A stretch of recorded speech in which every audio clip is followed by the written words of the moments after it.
noite para você. 2023 mal começou e já tem se mostrado cheio de novidades no maior terminal aeroportuário aqui do nosso estado, o Aeroporto Internacional de Belo Horizonte. Só falando desses voos para fora do país, uma demanda antiga de nossos usuários, eles já representam o triplo na comparação com 2022.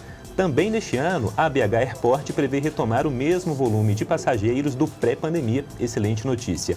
Esses são alguns dos assuntos para conversarmos com o diretor de Operações e Infraestrutura do BH Airport, o Erlich Bastos. Tudo bem? Bem-vindo, boa noite. Boa noite. Obrigado.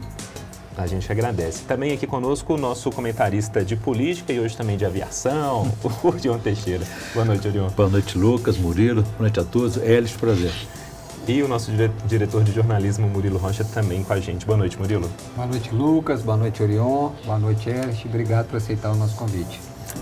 Ô Erlich, 2023 só nesse comecinho, como eu comentei, mas já com boas notícias para quem, assim como eu, gosta de viajar. Era uma demanda antiga, não é, de nós usuários termos essa maior conectividade saindo aqui do Aeroporto Internacional. Eu queria que você contasse aqui para quem nos assiste quais são essas novidades de começo de ano e se dá para falar de mais coisas que virão por aí.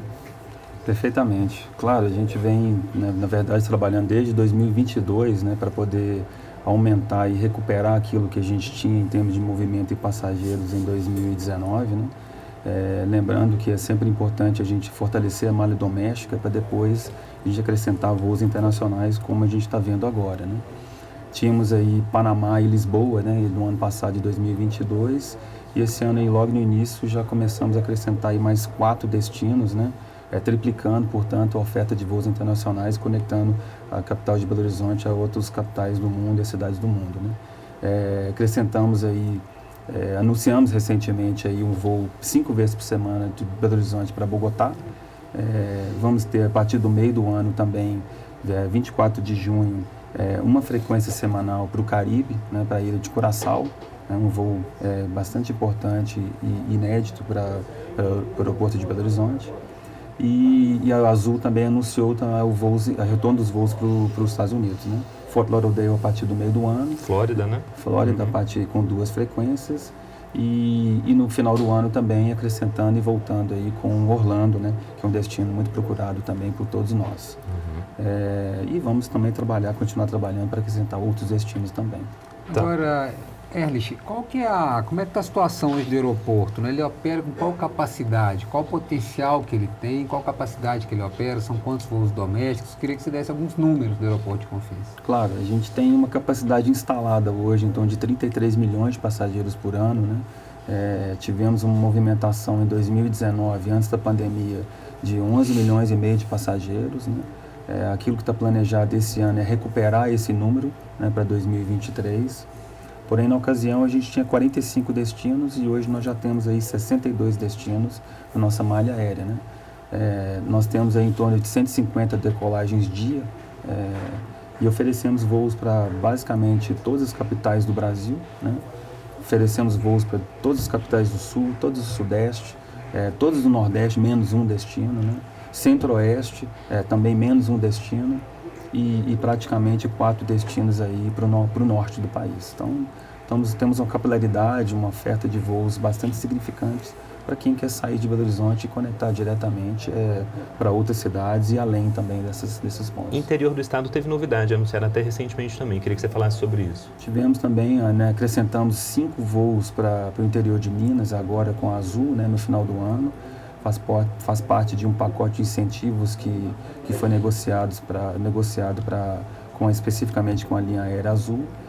E vamos acrescentar mais 2 ainda esse ano, um deles, por exemplo, Araxá, né, que também vai ter voo direto de BH. Erlich, há 5 anos havia voos mais constantes da capital para as cidades polos, as regiões de Minas Gerais. Qual a integração das Minas Gerais, né? Por que isso é tão difícil? Falta incentivo fiscal? De onde pode partir essa iniciativa para poder facilitar e retomar esses voos? Eu acho que esse movimento já foi feito agora na retomada desses voos, né? Sim, com incentivo fiscal, né? Muitas vezes falta o tipo de aeronave adequado, né? Os aeroportos também não comportam aeronaves grandes, então nem toda a linha aérea consegue operar nesses aeroportos, né? Precisa ser uma aeronave menor, né? Como tem, por exemplo, a Azul Conecta, que tem, né, 9 lugares, e uma aeronave que consegue operar em aeroportos, né, com uma infraestrutura um pouco menos avantajada, né? Mas a gente fez essa retomada agora, junto com a Azul, né? Houve um movimento junto ao Investe Minas, né? Junto com o governo do estado, para poder incentivar esses voos regionais conectando a capital de Belo Horizonte.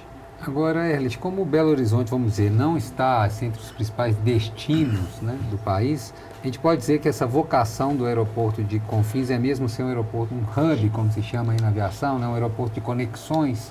E como é que está isso hoje? A gente tem que trabalhar, nós somos um dos principais hubs do país hoje, né? Nós temos um segundo maior hub, por exemplo, da Azul Linhas Aéreas no país. Belo Horizonte, a gente tem trabalhado especificamente agora com, por exemplo, Secult, Belotur, para a gente começar a promover Minas Gerais, né? Existe muito para o turista internacional vir, né, participar e visitar Minas Gerais num raio de 150 quilômetros de Belo Horizonte. Ouro Preto, Tiradentes, uma série de cidades. Tem a cultura mineira, gastronomia, né? A gente tem museus aqui que são maravilhosos, Iotim, por exemplo, que são referências no mundo inteiro, né? Então, a gente começa a trabalhar esse ano especificamente em promover Minas Gerais, né? Então, a gente vai pegar uma equipe, por exemplo, para a Colômbia, para poder, não só o turista brasileiro ir até a Colômbia, né, e conectar além da Colômbia, mas também os colombianos vir para Minas Gerais também para poder aproveitar, né, da nossa cultura, da nossa gastronomia e fazer turismo aqui em Minas Gerais. Esses números que você apresentou aí deixam o aeroporto em que posição no ranking nacional, no ranking global, e quais critérios são usados aí para poder fazer essa classificação do ponto de vista de quem viaja?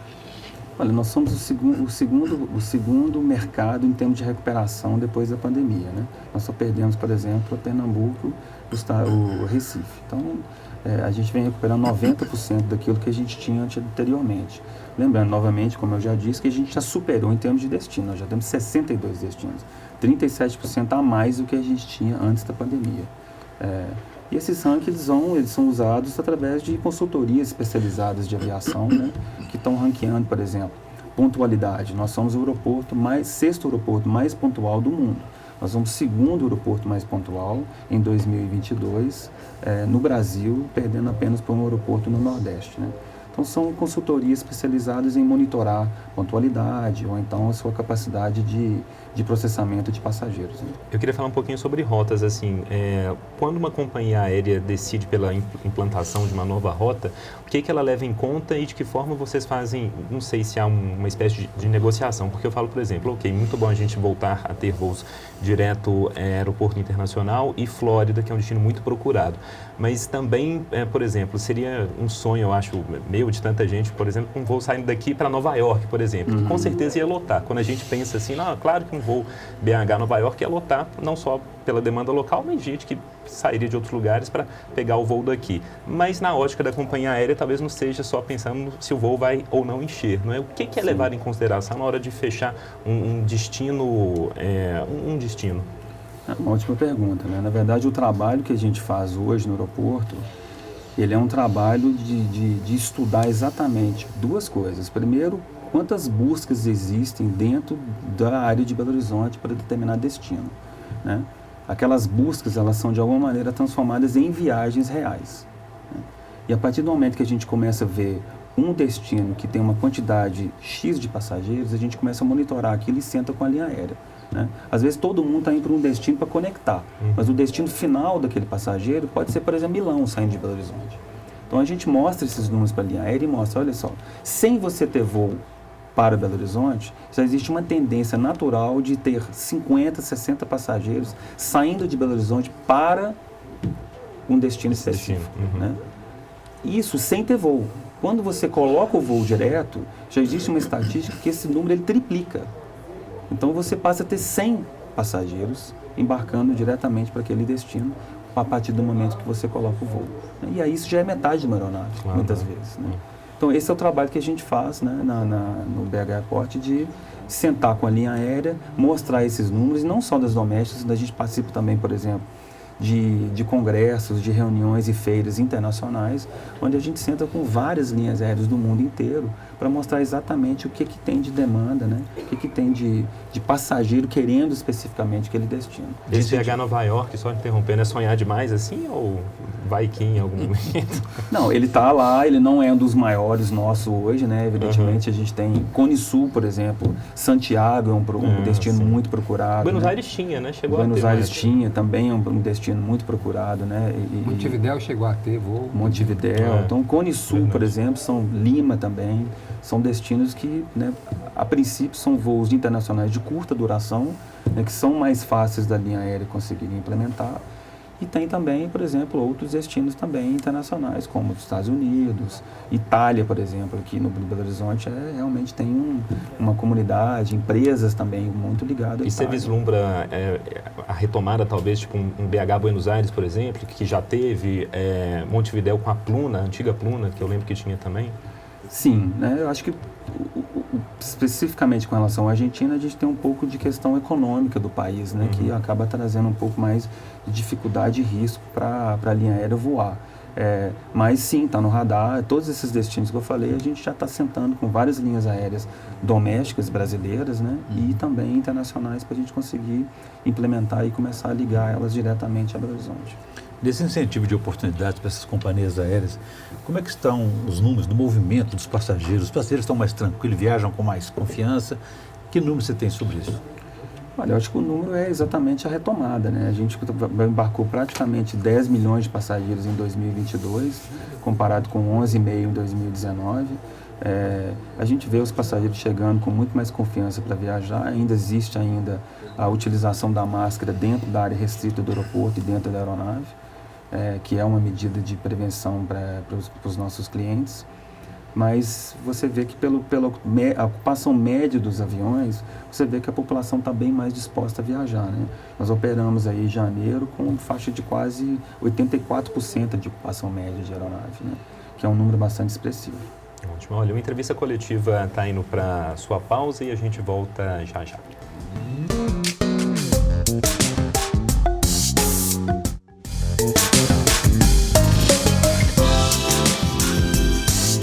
De volta com uma entrevista coletiva que fala hoje sobre o mercado da aviação, que engloba tanta coisa, né? E também a operação de um dos maiores terminais aqui do país, o Aeroporto Internacional de Belo Horizonte. Nosso convidado é o diretor de Operações e Infraestrutura do BH Airport, o Erlich Bastos. O Erlich, no primeiro bloco a gente falou muito sobre essa questão de novas rotas, né? O que está programado para esse 2023, mas para além dessa questão da conectividade, o aeroporto mudou muito, né? Isso a olhos vistos. Qualquer um que mora aqui em Belo Horizonte chega lá, sempre se surpreende e não estou falando isso porque você está aqui, a gente que viaja já percebia isso há muito tempo. Eu queria que você falasse dessa expansão pela qual o aeroporto vem passando, novidades com relação a terminal, novas lojas também. Eu queria que você trouxesse não só números, mas relatasse isso mesmo aqui para a gente. Que bom que é perceptível, né? A intenção é essa Total. mesmo, né? Causar um impacto e trazer uma experiência positiva.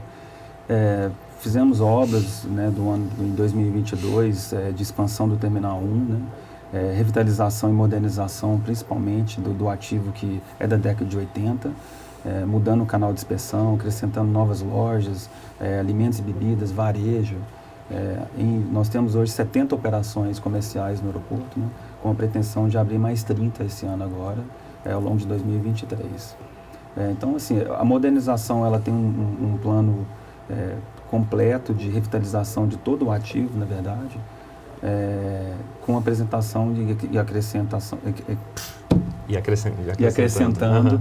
e acrescentando novas operações, né, como por exemplo Starbucks, alimentação, etc, para a gente poder atender nossos passageiros. Agora, Erlich, imagino que muita gente está nos assistindo aqui, nosso telespectador está em casa e deve estar falando, pergunta para ele por que é tudo tão caro, falando de operação aeroporto, cafezinho, pão de queijo, né? Por que esses preços são tão caros nos aeroportos? É um modelo, na verdade, da concessão, né? Que a gente realmente busca maximizar o retorno, né? de receita em cima de algumas operações, né? Agora, não é tudo que é tão mais caro, né? Na verdade, o estacionamento, por exemplo, a gente tem pacotes muito interessantes, né?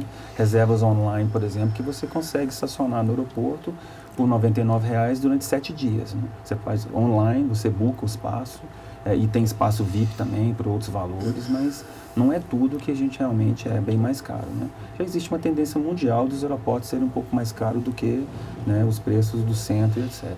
E na comparação com a rodoviária, nem é tão mais caro, porque assim, você vai na rodoviária de BH, um pãozinho de queijo ali, viu, Orion? Você que gosta, Nós vamos esperar que esses tá mais caro. mais 30, agora chegando a 100 operações comerciais, você amplia essa concorrência e esses preços também caem. Ô, Erich, essa maior conectividade de Minas com o próprio Estado e o país, e até mesmo nesse mercado internacional, isso você atribui a que exatamente? Ao fim da pandemia, a novos investimentos, ao otimismo econômico no país? O que está acontecendo?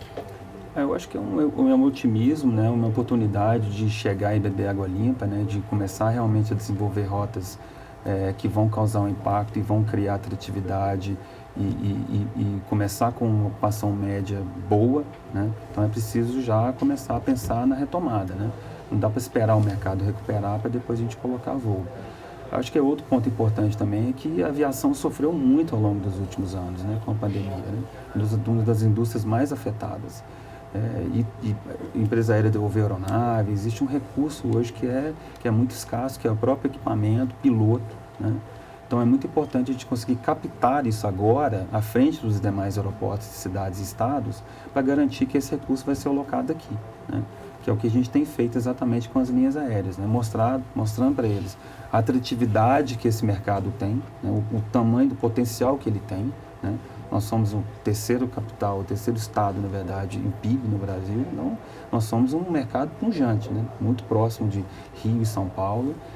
Então, a gente tenta mostrar para eles o quanto é importante chegar antes, né?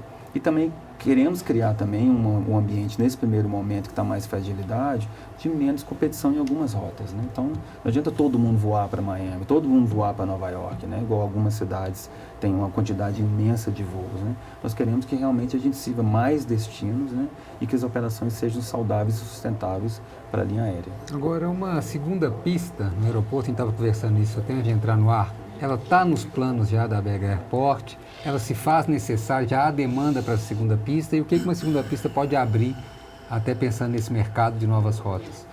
A segunda pista, na nossa concessão, ela é uma obrigação contratual, né? Ela tinha uma data específica para ser realizada, mas que foi mudada por um gatilho de movimentação.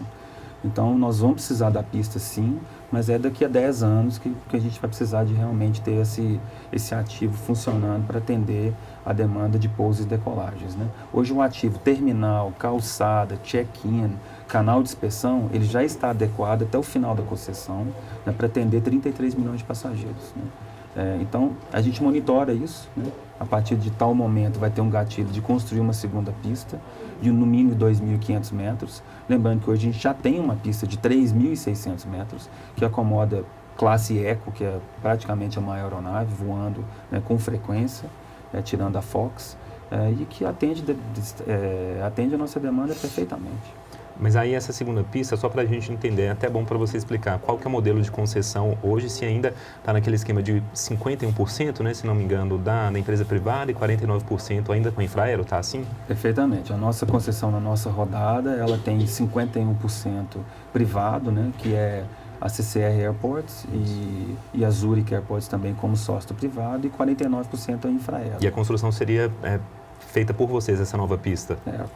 Da BEG, nós somos uma SPE, né, uma sociedade de propósito específico, que a gente gerencia e opera o aeroporto por o período do contrato. Então, a obrigação nossa do BEG Airport é realmente construir a pista e obedecer o contrato. Falando na pista, na única pista hoje, pegando aquela Confins, a primeira vez que eu voei foi por Confins, foi numa época que tinha, sei lá, 2 voos por dia, era um elefante branco aquilo lá. Tem alguma coisa do antigo Confins tirando a pista ou foi tudo realmente reconstruído, remodelado? Não, o terminal ele é original, né? O terminal 1 a é totalmente ali. original, né?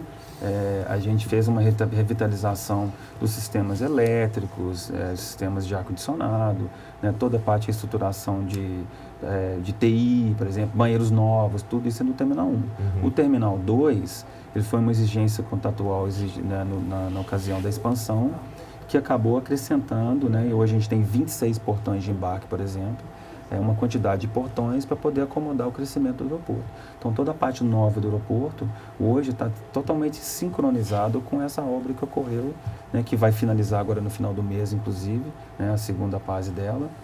para eles ficarem compatíveis em termos de modernização, infraestrutura, né? Inclusive energética, né? A gente conseguir realmente trazer o look and feel, né? Daquilo que a gente planejou para o Terminal 2. Além dos voos de passageiros comerciais, existe demanda, espaço para crescimento para a frente industrial? Existe muito espaço. Nós temos hoje um terminal de cargas multimodal, né? Que a gente tem basicamente carga rodoviária, marítima e aérea, né? Onde ela se encontra toda, inclusive desembaraçar dentro do terminal de cargas nosso. Nós temos uma área hoje que é o aeroporto indústria, né, que a gente vai crescer esse ano também para poder acomodar mais empresas que querem se instalar dentro do sítio aeroportuário, inclusive com benefício fiscal, se quiser, por exemplo, importar matéria-prima, você pode manufaturar, né, exportar depois sem pagar imposto. Ou se você quiser, se a empresa quiser realmente jogar no mercado doméstico, ela paga o imposto e aí ela joga dentro do mercado brasileiro.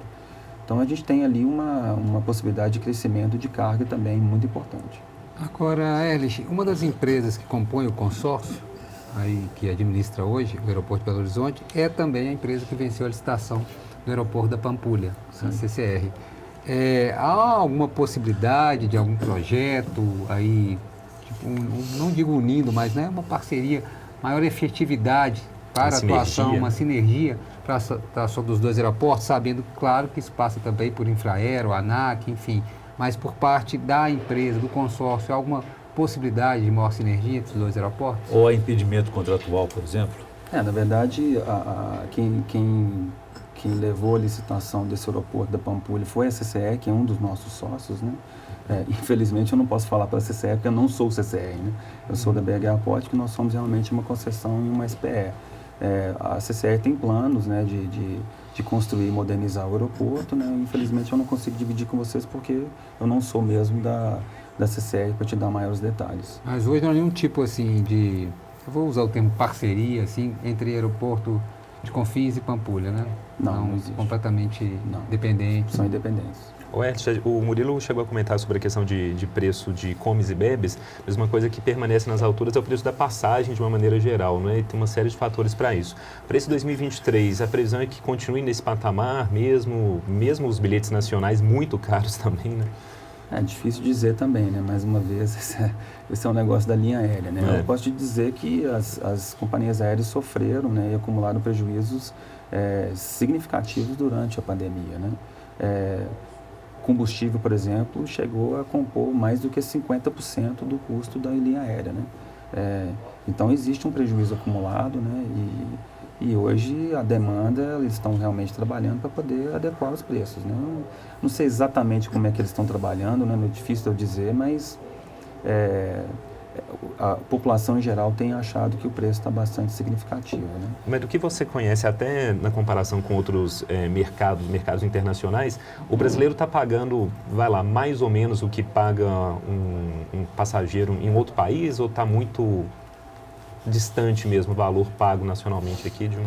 É difícil de dizer porque a gente tem países, talvez o tamanho do Brasil, que tenha 3, 4 vezes a quantidade de linhas aéreas que nós temos, né? Nós temos 3 linhas aéreas que operam no Brasil. Nós temos uma quantidade de viagens per capita no Brasil muito baixa também, para poder estimular que outras empresas entrem, né?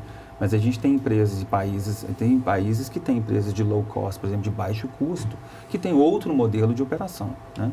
Então, o passageiro está disposto, por exemplo, a não ter Wi-Fi, né? A não embarcar primeiro, a não despachar a mala, né? Tem uma série de outros modelos que barateiam bastante a passagem aérea. Nós acabamos tendo um pacote aqui, né? Então a gente tem um pacote onde você está incluído a despacho da mala, né? E a gente vem trabalhando, a ANAC, na verdade, e a SAC vem trabalhando para que isso seja totalmente desregulamentado, para que as linhas aéreas possam fazer, né?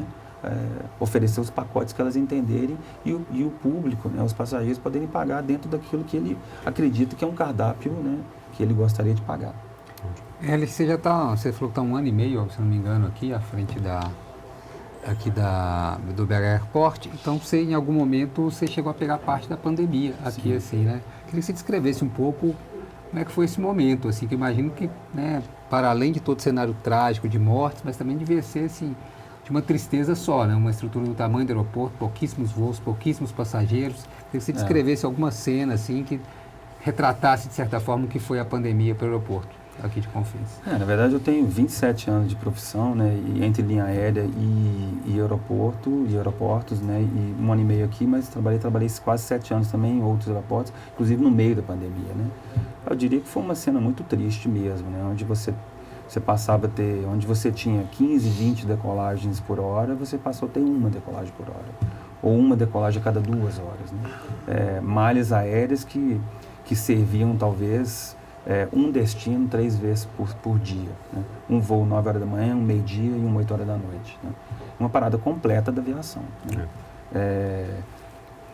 E é muito difícil de administração aeroportuária também conseguir, né, cortar, né, os custos, né, de tal maneira, porque é um ativo que você precisa proteger e operar, né? A energia elétrica está lá, o ar-condicionado está ligado, a pista está aberta, né, a segurança tem que existir. Então foi muito triste mesmo, né? Se você vê a quantidade de aeronaves estacionadas, né, ao longo de tanto tempo na pista do aeroporto, sem nenhum tipo de movimento e as pessoas não se deslocando. É bom que para esse 2023 a situação já voltando aí a esses patamares pré-pandemia. Olha, a entrevista coletiva está ficando por aqui, agradecendo muito a presença do Erlich e desejando, claro, um bom trabalho lá no Aeroporto Internacional. Muito obrigado pela entrevista. E, Orion, obrigado também. Boa noite, prazer. Murilo, boa noite. Boa noite, até a próxima. E, claro, um obrigado a você que nos acompanhou até aqui. Para rever a este e a outros programas, você pode se inscrever lá no nosso canal no YouTube, na página Band Minas. Para você, uma boa noite, um bom fim de semana. Tchau.